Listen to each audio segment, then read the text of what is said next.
Olá, sejam todos muito bem-vindos ao canal Mitologia Grega de A a Z. Meu nome é Sérgio Paulo de Melo Feitosa, sou mestre em Ciências da Religião, sou psicólogo clínico da linha humanista, sou pesquisador dos cultos solares do deus Apolo e do deus Hélios dentro da mitologia grega e também sou pesquisador do culto ao deus Mitra, um deus oriental. E estou aqui para a gente pontuar algumas questões pertinentes à mitologia grega, mas também em relação à mitologia comparada, e eu quero dizer antecipadamente que vocês não entraram no canal errado, não. Aquelas figuras lá atrás, elas são figuras que têm tudo a ver com o nosso tema de hoje. Também sou colecionador, tá, de peças de Star Wars, daquelas que estão ali atrás, tem outras aqui na minha frente, tem bastante peças de Star Wars, bem como outras peças da nossa cultura pop, de quadrinhos. Então tem ali o nosso Hulk ali, né, atrás, tem o Batman em duas versões, um Batman, ele é um Batman mais tecnológico e há um Batman também de HQ ali, só que aquele HQ ele chega aí para os desenhos animados. Quando eu comecei a pensar em relação ao nosso tema de mitologia, no caso da antiguidade e da nossa contemporaneidade, a primeira reação que eu fiz no nosso canal aqui, acho que foi a primeira gravação que eu fiz, foi de falar exatamente da permanência da mitologia na antiguidade e, obviamente, na nossa contemporaneidade, registrado nas nossas religiões, né? Mitologias que existiram no passado, mitologias que estão nos nossos cultos presentes, nas nossas religiões presentes, e também no aspecto religioso, né? Também no aspecto de que existiam religiões no passado que não existem mais, e as nossas religiões contemporâneas. Então, hoje eu vou trazer aqui a presença da mitologia dentro da nossa cultura pop, dos filmes e HQ. Acredito que eu também não vou conseguir fechar esse tema num conteúdo só, talvez eu vá fazer um segundo tema, para com que a gente possa entender bem certinho essa questão dessa permanência ou da presença das mitologias dentro da cultura pop, no aspecto do cinema e de histórias em quadrinho. Mas antes de a gente continuar, vou pedir que se inscrevam no canal, que ativem as notificações, deem o like, façam comentários, perguntem alguma coisa, divulguem o canal com pessoas que vocês saibam, que vocês conhecem, que gostem do tema de mitologia grega, de mitologia comparada ou de outras mitologias. Vai ser um prazer ter a presença de todos. Estamos com uma presença e um crescimento muito interessante no nosso canal. Nosso canal é um canal jovem, muito jovem, né? Não tem praticamente um mês, mas nós já estamos com um número razoável de inscritos e a minha intenção, de fato, é que a gente possa falar dos temas da mitologia o mais amplo, o mais abrangente e com maior qualidade possível dentro das minhas pesquisas. Bom, em 1977, a gente sabe que houve uma inauguração no cinema de entretenimento. Já tinha acontecido um boom do cinema de entretenimento 2 anos antes, com o lançamento do filme Tubarão, do Steven Spielberg. 2 anos depois, nós tivemos o lançamento de um filme que, de fato, foi um divisor de águas no aspecto da chegada da ficção científica, do cinema de aventura e, de uma certa forma, até do drama, que foi o lançamento do filme Star Wars, do George Lucas. O Lucas ele esperava que ia ser um fracasso o filme, né? Tanto que quando o filme estava sendo lançado nos Estados Unidos, ele estava no Havaí, ele estava de férias, né? Ele foi tirar férias, que ele não quis nem ver o resultado, né? Mas, diferentemente do que se esperava, Star Wars foi um absoluto sucesso e isso estimulou com que as ideias em relação à história de Star Wars, né, de Guerra nas Estrelas, fosse criado mais 2 filmes. A ideia dele, do George Lucas, na época, eram de 3 trilogias, de 9 filmes, e que ele demorou muitos anos, inclusive, a compor isso aí, né? Então a gente sabe que recentemente a saga da família Skywalker foi fechada, recentemente, E só que ao lado disso começaram a surgir N histórias. Surgiram histórias nos quadrinhos, surgiram histórias nas TVs, nos desenhos animados, e se montou uma mitologia muito complexa com personagens os mais diversos. A obra que o George Lucas mexeu, que ele teve inspiração lá atrás, nos anos 70, se tornou muito maior do que ele. A obra se tornou muito maior do que o criador. Eu não sei se conhecem, mas eu já cheguei a comentar sobre esse pesquisador aqui. Ele é a minha fonte primária, o Joseph Campbell. E o Joseph Campbell, um pouco antes da morte dele, isso nos anos 80, ele deu uma entrevista a um jornalista chamado Bill Moyers. Inclusive essa entrevista ela acabou virando um livro chamado O Poder do Mito, em que Campbell ele começa e ele analisa a figura heróica, porque a questão de Star Wars é apenas a figura heróica presente na saga de Star Wars. E escutando o George Lucas, a gente fica sabendo, por exemplo, que o George Lucas sofreu uma grande influência da obra do Joseph Campbell. Joseph Campbell, eu já falei aqui também de uma maneira mais aligeirada, ele foi um antropólogo, pesquisador, mitólogo em mitologia comparada. Ele é um dos defensores do difusionismo cultural, e ele analisa no primeiro livro dele, o primeiro livro que ele foi, aliás, que fez com que o nome de Campbell chegasse aos círculos científicos, círculos intelectuais, foi O Herói de Mil Faces. E ali o Campbell ele falava da presença e de como a figura heróica ele atende a certas identificações, a certos elementos que são comuns praticamente em todas as mitologias. Eu recomendo inclusive a leitura desse livro. Eu não sei se ele está aqui fácil, o meu está ali. Então essa obra aqui, vou tirar aqui do reflexo da luz, O Herói de Mil Faces, é a obra que inaugura o pensamento do Joseph Campbell, e felizmente ele inaugurou, né? Felizmente o Campbell veio a ser conhecido, porque o Campbell é um autor, um intelectual de absoluta qualidade, era um pesquisador como poucos, né? E um grande conhecedor em mitologias.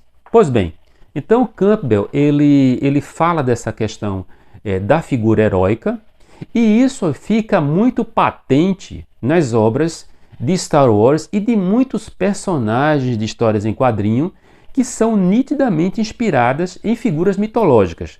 Nós temos o mais importante, talvez, ou o primeiro grande super-herói dos quadrinhos, que é o Superman, que ele é nitidamente inspirado nas figuras dos avatares salvadores da humanidade, né?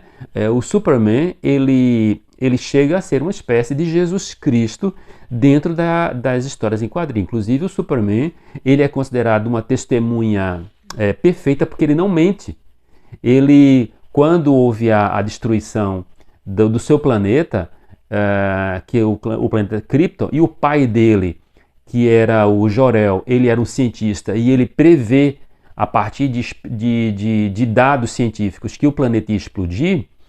Ele prepara o filho para que o filho sobrevivesse, e nessa preparação, quando o Jor-El, o Kal-El, é colocado dentro da nave de fuga, havia toda uma preparação para com que, quando ele se desenvolvesse, se desse tudo certo, né? Porque ele tinha inclusive pensado todo o processo de chegada, aonde a nave de fuga poderia chegar com a criança, né? Para com que no desenvolvimento dele ele pudesse um dia ajudar aquele mundo, aquela que nós podemos chamar de humanidade, né? Durante muito tempo o Kal-El não sabe da sua história, ele não sabe, ele sabe num certo momento que ele é filho adotado, é filho adotivo, né? Os pais, eles eram já com uma certa idade, então acabam adotando ele porque ele tinha caído de um meteoro, né? E se nós observarmos vários episódios ou vários aspectos do desenvolvimento da figura do Superman em suas histórias, em seus contos, ele cumpre perfeitamente a questão da figura heróica já pelo começo, em que ele não sabe de onde ele veio, ele desconhece a sua origem. Isso é muito comum em muitos heróis. Isso assim foi com o Édipo.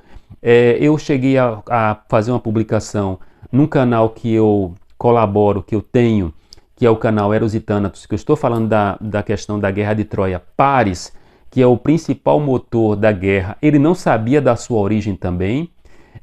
Teseu também não sabia da sua origem. Então, essa questão de não saber da origem que a gente encontra voltando para essa contemporaneidade do Superman, isso é muito claro. Então, as comparações são muito grandes. E também, no certo momento, quando eu falo aqui que a figura do Superman é praticamente um Jesus Cristo pop, nada mais claro do que está ligado, associado a uma figura mitológica, né? Se nós formos ali, por exemplo, lá atrás na figura do Batman, né? do Wayne, né? Então, assim, ele, apesar dele saber da sua história, ele é um indivíduo, ele é um sujeito que ele circula, ele oscila entre o bem e o mal de uma forma assim muito limítrofe. Existe uma linha muito delicada quando o Batman, né, o Cavaleiro das Trevas, ele fica lutando contra o mal, ainda que ele persiga o mal, não pelo mal ser algo que ele persiga pura e simplesmente por ele ser uma figura heróica. A figura do Batman, do Bruce Wayne, ele está em busca de uma vindita, de uma vendetta, de uma vingança pessoal, por conta dos pais que foram mortos por um bandido quando ele era muito jovem ainda. Então, quando nós observamos a figura do Batman, do Cavaleiro das Trevas, nós percebemos claramente um limite do personagem para chegar a fazer certas coisas, a realizar certas coisas que ele poderia ser associado à marginalidade muito facilmente. E isso tem muito a ver com o quê? Com a híbris heróica, né? O herói grego, e aí eu vou pontuar a questão do herói grego, o herói grego ele oscilava bastante entre as suas ações positivas, mas porque ele tinha muitas vezes um poder desmedido, ele era conduzido, orientado por uma divindade, ele era marcado pelo descomedimento. Então, se nós pegarmos as últimas edições do personagem do Cavaleiro das Trevas, dirigido pelo Nolan, pelo Christopher Nolan, isso fica muito claro, inclusive no segundo filme, quando há um embate com o Coringa, magistralmente interpretado pelo ator Heath Ledger, que infelizmente morreu muito precocemente. A gente vê o diálogo entre eles dois quando o personagem do Coringa está na prisão, em que o Coringa diz que ele, o Batman, precisava dele, do personagem do mal, precisava daquele personagem desequilibrado, precisava daquele personagem que estava dentro da própria loucura. É como se o Batman ele flertasse com o descomedimento, com a falta de limite, com muita dificuldade. E o diálogo que eles possuem ali, que os personagens possuem, é um diálogo magistral.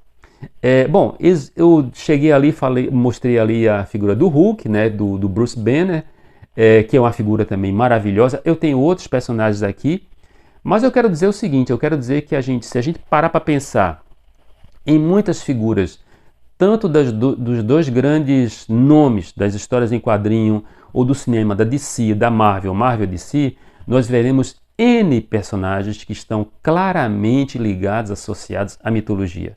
Então, se a gente pega, por exemplo, a Mulher Maravilha, que é a Diana, ora, já começa com o nome Diana, né? Que é o nome de um personagem de uma divindade romana, a divindade da caça, né? Que vai ser associada à deusa Ártemis. Ela se desenvolve numa ilha, que é a ilha Themyscira, que era mitologicamente o lugar onde as Amazonas elas existiam, era um local mítico em que as pessoas não tinham acesso. Se nós formos para o Flash é nitidamente inspirado no Hermes, né, que é o Mercúrio dos romanos.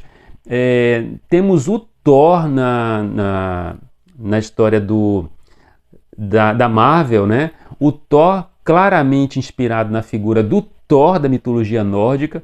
Ora, os exemplos eles vão se somando cada vez mais.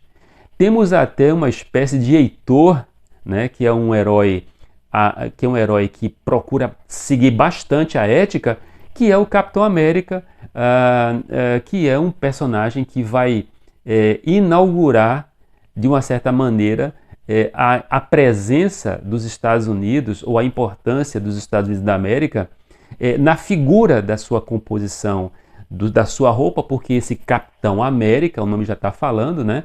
Ele vai ser associado ao combate que os Estados Unidos, que os norte-americanos dos Estados Unidos, eles fizeram em relação à Segunda Guerra Mundial. Bom, eu quero deixar aqui então esse princípio, esse início, essa degustação aqui em relação a essas figuras pop, seja no cinema, seja nas histórias em quadrinhos.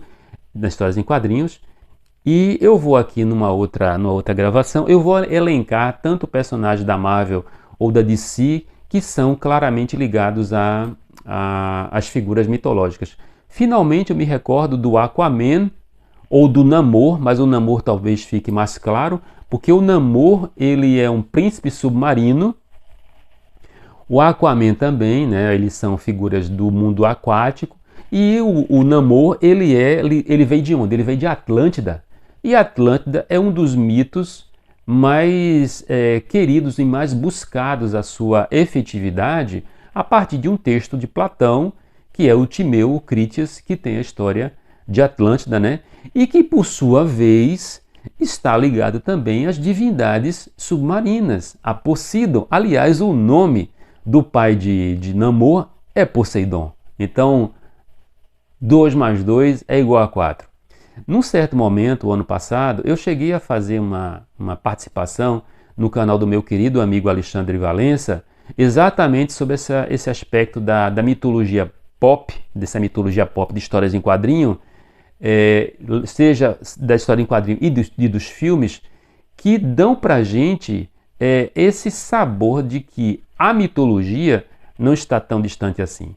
Também nesse aspecto dessa atualidade das histórias, dos contos, e que move gerações que aparentemente não poderiam se interessar por esses assuntos, mas que os cartunistas, os desenhistas, os artistas que começaram a mexer nisso aí, eles conseguiram tocar um filão que estava nada adormecido, ele estava muito bem vivo. Inclusive, os criadores do Superman e os criadores do Batman, lá atrás nos anos 30, porque são personagens de 1938, 1939, eles eram muito jovens quando criaram esses personagens. Ou seja, havia, apesar de serem muito jovens, eles estavam trazendo para aquela contemporaneidade de praticamente 100 anos atrás, né, há 90 anos atrás, a presença da mitologia, fosse uma mitologia cristã, fosse uma mitologia de outras culturas, porque a gente sabe muito bem que os Estados Unidos eles são de formação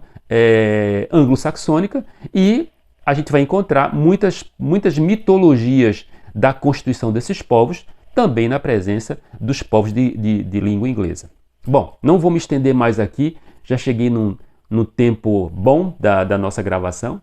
Quero agradecer a presença de todos, quero pedir que se inscreva no canal se você chegou aqui até esse ponto da minha reação. Se inscreva no canal, ative as notificações, chamem as pessoas que vocês sabem que gostam de assuntos de mitologia grega, de mitologia comparada. A gente está aqui, na verdade eu estou aqui publicando um conteúdo semanal, né? E juntamente com meu amigo Edson Flávio, num outro canal chamado Eros e Thanatos, Mitologia e Psicanálise. Então ali a gente fala de assuntos de psicanálise. O Flávio, que é mestre em psicologia clínica e psicanalista, ele fala nos aspectos da psicanálise, e eu, como psicólogo clínico e pesquisador em mitologia comparada, eu falo de mitologia grega. Então também estão convidados, nós aguardamos, vai ser um prazer a presença de todos lá, reagindo, perguntando, tirando todas as suas dúvidas, perguntas, reações, as mais diversas que vocês desejem fazer, tá bom? Eu quero deixar aqui um forte abraço a todos, que tenham um excelente dia e até a próxima semana com uma continuação, ou trazer aqui elencar aqui alguns personagens, tanto da Marvel como da DC Comics, da Marvel, para vocês terem uma ideia de como a gente está cercado de mitologia por todos os lados. Um forte abraço e até breve.